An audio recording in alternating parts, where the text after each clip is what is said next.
শ্রাবণের মেসেজ পড়ে হিয়া আবারও বেহুশ হওয়ার পথে। আল্লাহ, ওর সাথে এগুলা কি হচ্ছে? শ্রাবণের আম্মু আসবে ওকে দেখতে, ভাবতেই হিয়ার আত্মায় পানি নেই। ভাবতে লাগলো, শ্রাবণের সাথে যখন তখন কথা বলে ফেসে যায়, তাহলে ওর মায়ের সাথে কথা বলতে গিয়ে কি করবে? হিয়া কাপা হাতে লিখলো, কি বললেন? আপনার আম্মু আসবে মানে? তোমাকে দেখতে আসবে। সিরিয়াস বলছেন? কেন, তোমার খুশিতে নাচতে ইচ্ছা করছে নাকি? না। কেন? তোমার আবার কি হলো, খুশি লাগছে না? না মানে, আর কয়েকটা দিন সময় নিলে হতো না? এত সময় নিতে পারবো না। হিয়া মেসেজটা দেখে ফোনটা রেখে শাড়িগুলো দেখতে লাগলো। একটা না, দুইটা না, 40টা শাড়ি। হিয়া খুশিতে আত্মহারা। একটা একটা করে শাড়ি আয়নার সামনে নিয়ে দেখছে।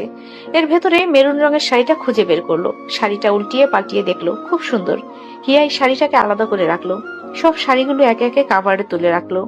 শ্রাবণ রুম থেকে বের হয়ে ড্রয়িং রুমে এসে দেখলো কাব্য টিভি দেখছে। বেচারা খুব বোর ফিল করছে। শ্রাবণ কাব্যর পাশে বসলো। কাব্য কিছুক্ষণ বড় ভাইয়ের দিকে তাকিয়ে থেকে বলল, ভাইয়া, ঈদের দিন বাড়ি যাবে না? যাব। কাব্য খুব খুশি। যাক, অন্তত বাড়ি যাওয়ার কথা বলেছে। শ্রাবণ বলল, ঈদের আগের দিন রাতে চলে যাব। ঈদের দিন নামাজ পড়ে কিছুক্ষণ বাড়িতে থেকে আবার চলে আসব। ঠিক আছে। কাব্য মনে মনে বলল, শুধু একবার বাড়িতে যেতে পারলেই হলো, আর আসবো না, আম্মুকে ভালো করে বললেই হবে। শ্রাবণ গম্ভীর কণ্ঠে বলল, যদি ভেবে থাকিস যে বাড়িতে গেলে আর এখানে আসবি না, তাহলে ওই চিন্তা বাদ দে, তোকে নিয়ে আসবোই। কাব্য হতাশ চোখে তাকালো। শ্রাবণ কিছুক্ষণ পর জিজ্ঞাসা করলো, আচ্ছা ভাই বলতো, হিয়া আমাকে ভালোবাসে কিনা? কাব্য নিরেট কণ্ঠে বলল, ভালোবাসা হলো পাঙাশ মাছের মতো, খায় ঠিকই কিন্তু প্রকাশ করে না। ঠিক তেমনি হিয়াও তোকে পছন্দ করে, ভালোবাসে, তবে প্রকাশ করছে না। শ্রাবণ নাক মুখ কুঁচকে বসা থেকে উঠে দাঁড়ালো। প্রথম কথা শুনে ওর মোটেও ভালো লাগেনি। এই মুহূর্তে শ্রাবণ ফোনের বাহানা দিয়ে চলে গেল। এদিকে হিয়া ভাবছে, শ্রাবণ যে ওকে কত কিছু গিফট করলো, ওরও তো কিছু গিফট করা উচিত। কিন্তু কি গিফট করবে? শ্রাবণ তো এই সেই জামা কাপড় পরে না, যা পরে সবই এক্সপেন্সিভ।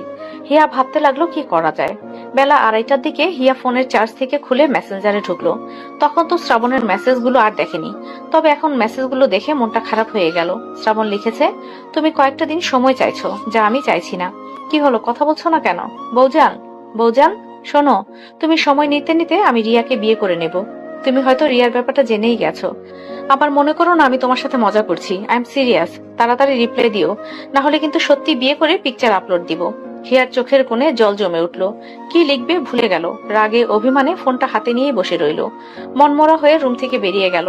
মন খারাপ লাগছে বলে ফ্ল্যাট থেকেও বের হয়ে নিচে নেমে গেল। রাস্তায় বের হয়ে হাঁটা দিল নেহাদের বাড়ির উদ্দেশ্যে।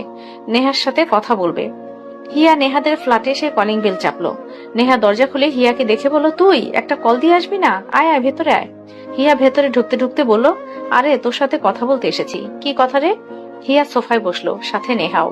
হিয়া সব কথা নেহাকে বলল, সাথে ফোনটা বের করে নেহাকে মেসেজগুলোও দেখালো। নেহা ভাবুক গলায় বলল, ওই শ্রাবণ কখনোই রিয়াকে বিয়ে করবে না। যদি রিয়াকেই বিয়ে করতো তাহলে এখানে আসতো না।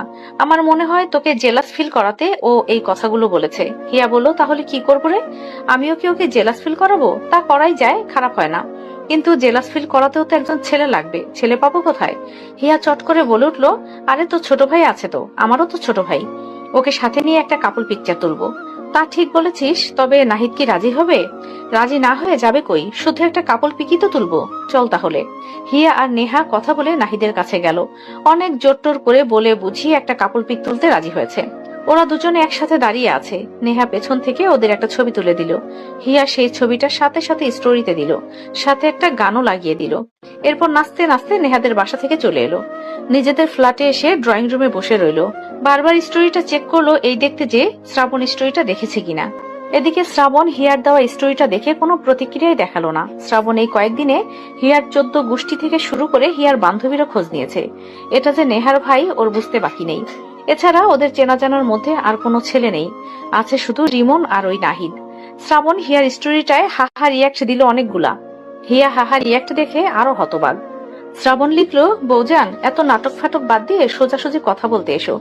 বিকাল থেকে সন্ধ্যা পর্যন্ত ছাদেই থাকবো, এসো। আর স্টোরি ডিলিট করে ফেলো। যদি এরকম স্টোরি আবার দিয়েছো তাহলে কাপল পিকচার তোলার শখ একেবারে মিটিয়ে দেব। এর মাঝে যদি ছাদে না আসতে দেখি তাহলে আই প্রমিস তোমার সাথে কোনো কথা বলবো না। হিয়া মুস্কি হাসলো। শ্রাবণকে যতই দেখছে জানছে ও ততই অবাক না হয়ে পারছে না। একজন মানুষ ভালোবাসার জন্য নিজের ঘর ছেড়ে এসে এখানে থাকছে, এমনকি ওকে খুশি করার জন্য যা যা করা লাগে সব করছে। ওর সাথে ঘুরছে, ওর খবর রাখছে, ও কোথায় যাচ্ছে না যাচ্ছে সবকিছু নজরে নজরে রাখছে। হিয়ার মনে হচ্ছে ও খুবই লাকি। শ্রাবণ বিকেল 4টার দিকে ছাদে এলো, সাথে ল্যাপটপও নিয়ে এসেছে। এর মাঝে কল আসে। Hello sir. আপনি যে ইনফরমেশন নিতে বলেছিলেন সেগুলো পেয়ে গেছি, আর আপনি যা বলেছিলেন সেগুলোই সত্যি। মনির সাহেবের ছেলে মিরাজ দেশে ফিরছে। Are you sure? Sir sure. Miraj দেশে ফিরবে কয়েকদিনের মধ্যেই। Very good sir. ও দেশে ফেরার সাথে সাথে ওকে তোমরা কিচ্ছু করবে না। আমার শত্রুকে আমি নিজেই মারতে চাই। ও আর ওর বাপ আমাকে যেভাবে মেরেছিল ঠিক সেভাবেই মারবো। রাস্তায় কুপিয়ে কুপিয়ে মারবো, যেভাবে আমাকে মেরেছিল। আর এর সাক্ষী হবে আমার special guest, my wife Hiya Chowdhury. Sorry sir, okay রাখছি। শ্রাবণ ফোনটা রেখে এসে একটা চেয়ারে বসলো। সামনের আরেকটা চেয়ারে পা রেখে কোলে ল্যাপটপটা রাখলো। এরপরে কিছু কাজ করতে লাগলো।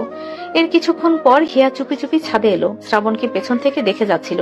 সাদা টি শার্ট পরেছে আর কালো শর্ট প্যান্ট, মারাত্মক লাগছে। শ্রাবণ উল্টো দিকে বসে ল্যাপটপে তার আম্মুর সাথে ভিডিও কলে কথা বলছিল, যা হিয়া বুঝতে পারেনি। আর শ্রাবণের কানে ইয়ারবাডস ব্লুটুথ থাকায় শুনতেও পায়নি। হিয়া গুটি গুটি পায়ে এগিয়ে গিয়ে পেছন থেকে শ্রাবণের চোখ দুটো ধরলো। এই দৃশ্যটা আবার ভিডিও কলে থাকা সাবিয়া চৌধুরী দেখতে পেয়েছেন। মেয়েটাকেও দেখতে পেয়েছেন। শ্রাবণ মনে করেছে কাব্য এমন করছে। এমন হওয়ায় রেগেও গেল শ্রাবণ। তবে হিয়ার সামনে ল্যাপটপের দিকে তাকিয়ে জিভের মাথায় কামড় বসিয়ে শ্রাবণের চোখটা ছেড়ে দিয়ে পেছনে গেল।